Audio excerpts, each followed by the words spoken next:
कभी ऐसा हुआ है कि सुबह उठे और कमर में एक अजीब सी अकड़न, एक दर्द महसूस हो? अगर ऐसा होता है तो ये कोई नई बात नहीं है। बहुत से लोग इसे महसूस करते हैं। सच तो ये है कि लाखों लोगों के लिए रात में होने वाला ये कमर दर्द उनकी आरामदायक नींद को एक मुश्किल जंग में बदल देता है। तो चलिए आज इसी पहेली को सुलझाने की कोशिश करते हैं।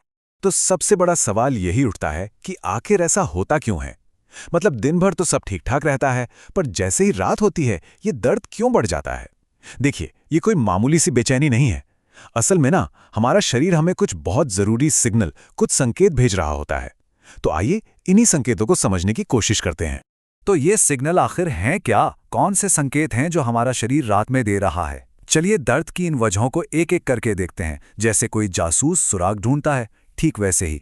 तो हमारी जांच में जो सबसे बड़े 4 सस्पेक्ट्स हैं वो ये हैं। पहला है सोने का गलत पोजीशन। दूसरा, गद्दे की प्रॉब्लम। तीसरा, मांसपेशियों में तनाव और स्ट्रेस जो दिन भर जमा होता रहता है। और चौथा, कोई अंदरूनी मेडिकल प्रॉब्लम। यकीन मानिए, ज्यादातर मामलों में वजह इन्हीं चारों में से कोई एक होती है। और देखिए, गद्दे वाली बात को ना अक्सर लोग हल्के में ले लेते हैं, पर सच तो यह है कि ज्यादातर गद्दों की एक उम्र होती है, करीब 7 से 10 साल। इसके बाद उन्हें बदल देना चाहिए। सोचिए, एक पुराना बीच से धसा हुआ गद्दा वो रीढ़ की हड्डी को सपोर्ट कैसे देगा? बिल्कुल नहीं दे पाता। और नतीजा, रात भर मांसपेशियों पर गलत जगह दबाव पड़ता है और सुबह उठते ही दर्द शुरू। अच्छा, एक और सवाल, रात में ही दर्द इतना अलग या ज्यादा क्यों महसूस होता है? इसके पीछे 2 बड़ी वजह हो सकती हैं। पहली है इन्फ्लेमेटरी पेन, यानी सूजन वाला दर्द। ये गठिया जैसी बीमारियों में होता है। होता क्या है कि जब हम सोते हैं और ज्यादा हिलते डुलते नहीं, तो सूजन बढ़ जाती है और दर्द भी। और दूसरी वजह है प्रेशर का बदलना। जब हम लेटते हैं तो ग्रेविटी का दबाव शरीर पर अलग तरह से पड़ता है, और ये बदला हुआ प्रेशर रीढ़ की हड्डी के जो कमजोर हिस्से हैं उनमें दर्द को जगा देता है। ओके, अब एक बहुत ही जरूरी बात। अभी तक हम आम वजहों की बात कर रहे थे, पर अब थोड़ा गंभीर होने का वक्त है। कुछ लक्षण ऐसे होते हैं जिन्हें कभी बिल्कुल भी नजरअंदाज नहीं करना चाहिए। इन्हें हम कहते हैं रेड फ्लैग्स, यानी खतरे के संकेत। और अगर ये दिखें तो इसका मतलब है कि फौरन डॉक्टर से मिलना जरूरी है।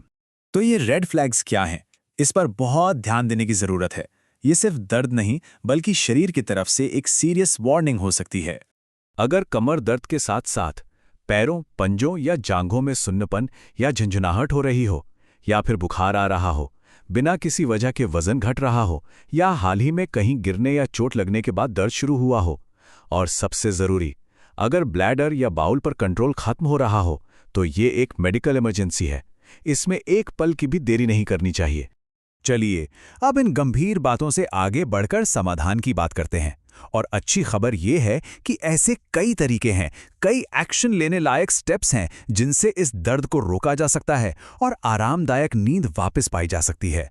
और सबसे अच्छी बात, इनमें से ज्यादातर चीजें हमारे अपने कंट्रोल में हैं। शुरुआत करते हैं सही पोजीशन से, क्योंकि इससे बहुत बड़ा फर्क पड़ सकता है।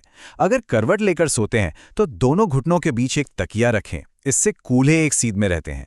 अगर पीठ के बल सोते हैं तो घुटनों के नीचे एक तकिया लगा लें, यह रीढ़ के नेचुरल कर्व को बनाए रखने में मदद करता है।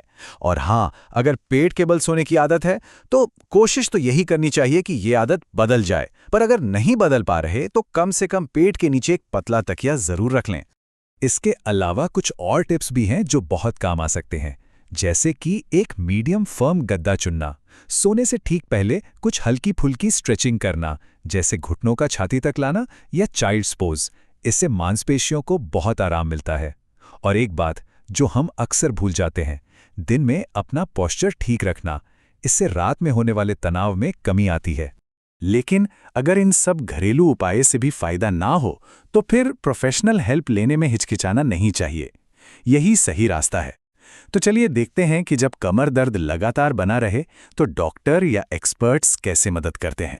और ये जानना भी जरूरी है कि ये जो सलाह है ये हवा में नहीं है।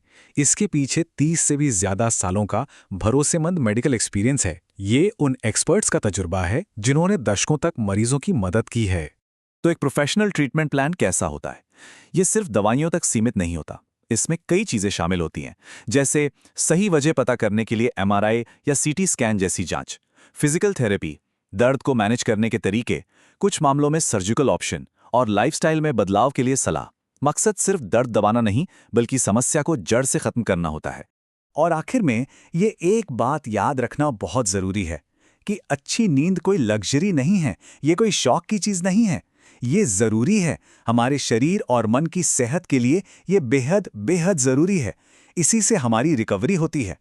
तो अब सवाल यह है कि इस जानकारी के साथ क्या अपनी आरामदायक रातों को वापस पाने के लिए कदम उठाने का समय आ गया है? ये फैसला अब करना होगा।